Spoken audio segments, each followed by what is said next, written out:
Hello दोस्तों, नमस्कार। मैं महेंद्र, स्वास्थ्य एक्सपर्ट महिंद्रा आईसीएस अकादमी में आपका स्वागत करते हैं। छात्रों, मेरी क्लास चल रही थी उत्तर प्रदेश पीजीटी की हिस्ट्री से रिलेटेड।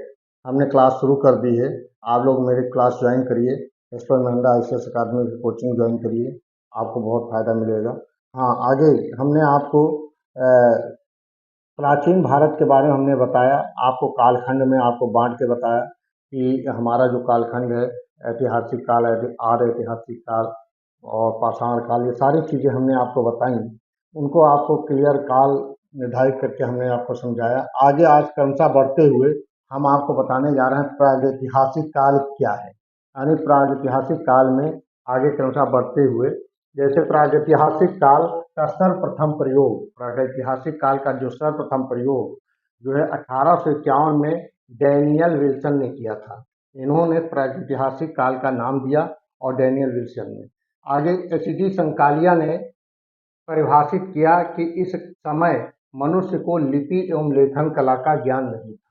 यानी एच.डी. संकालिया ने परिभाषित किया, इन्होंने बताया कि इस समय जो मनुष्य को लिपि एवं लेखन कला का ज्ञान नहीं था और इस काल में सभी पाषाण युगीन सभ्यताओं को शामिल किया जाता है। यानी कि इस काल में सभी पाषाण युग, यानी जो भी पाषाण युग हैं उनको पुरा पाषाण, पाषाण काल और मध्य पाषाण काल, जो 3 भागों में बांटा गया है, उसके बारे में बता रहे हैं। इस काल में सभी पाषाण युगीन सभ्यताओं को शामिल किया जाता है और इस काल को जानने का एकमात्र स्रोत जो पुरा अवशेष है, यानी कि जो पाषाण के पुरा अवशेष, जो हथियार हैं, औजार हैं, जो मिले हैं, उनके आधार पर हम क्लासिफिकेशन करते हैं। यानी कि ये बांटा गया। आगे 1816 में सीजे थॉमसन, यानी 1816 में सीजे थॉमसन जो डेनमार्क के रहने वाले थे, कोपेनहेगन के राष्ट्रीय संग्रहालय के अध्यक्ष थे ये। यानी डेनमार्क में ये रहने वाले थे और ये सीजे थॉमसन जो है राष्ट्रीय संग्रहालय के अध्यक्ष थे। इन्होंने पुरावशेष का वर्गीकरण कर त्रियुगीय विभाजन प्रस्तुत किया, यानी त्रियुगीय विभाजन प्रस्तुत किया।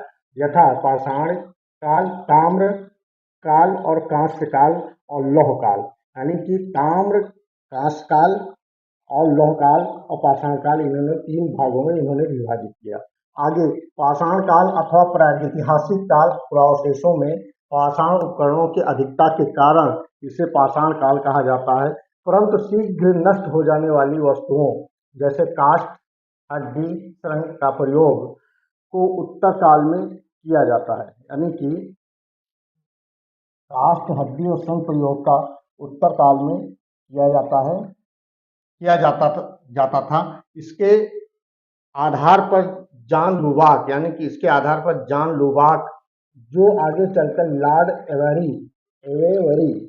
एवेवरी के रूप में जाने गए, ने अपनी पुस्तक प्री हिस्टोरिक टाइम्स में पाषाण काल को पुरा पाषाण काल एवं मध्य पाषाण काल में विभाजित किया। इन्होंने पुरा पाषाण काल और मध्य पाषाण काल को इन्होंने विभाजित किया।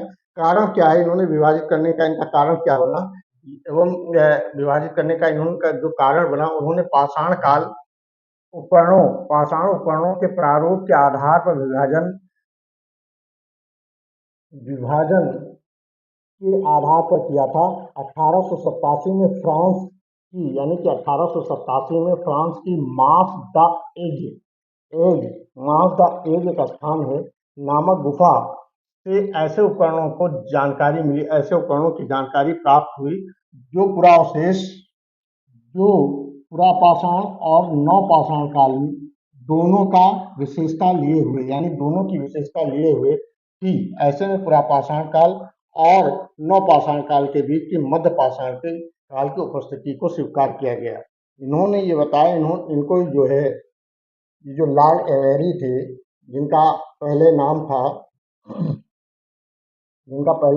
जॉन लुबाक, इन्होंने उत्खनन किया और ये उत्खनन 1887 में फ्रांस के ये जो मास द एज, यानी मास द एज जो एक गुफा है फ्रांस में, वहाँ इनको एक उपकरण प्राप्त हुआ जिसमें से पुरा पाषाण काल और नवपाषाण काल की विशेषता ली हुई थी। जब पुरा पाषाण काल और नवपाषाण काल की विशेषता ली हुई थी, तो इन्होंने ये समझा कि इसके बीच का भी एक दौर हुआ है जिसको कहते हैं मध्य पाषाण काल। तो इन्होंने 3 कालों को इन्होंने बांट दिया, कालखंड को बांट दिया और नवपाषाण काल के बीच मध्यपाषाण काल की उपस्थिति को स्वीकार किया गया और भारत में भी ये स्वीकार है, यानी कि भारत में भी इसको स्वीकार किया गया कि नहीं, पुरापाषाण काल, मध्यपाषाण काल और नवपाषाण काल था और ये बीता। अर्थात हम आपको आज प्रागैतिहासिक काल के बारे में बता रहे हैं। आगे के अनुसार और भी क्लास हमारी चलेगी, आप अटेंड करते रहिए। जय हिंद, जय भारत, नमस्कार।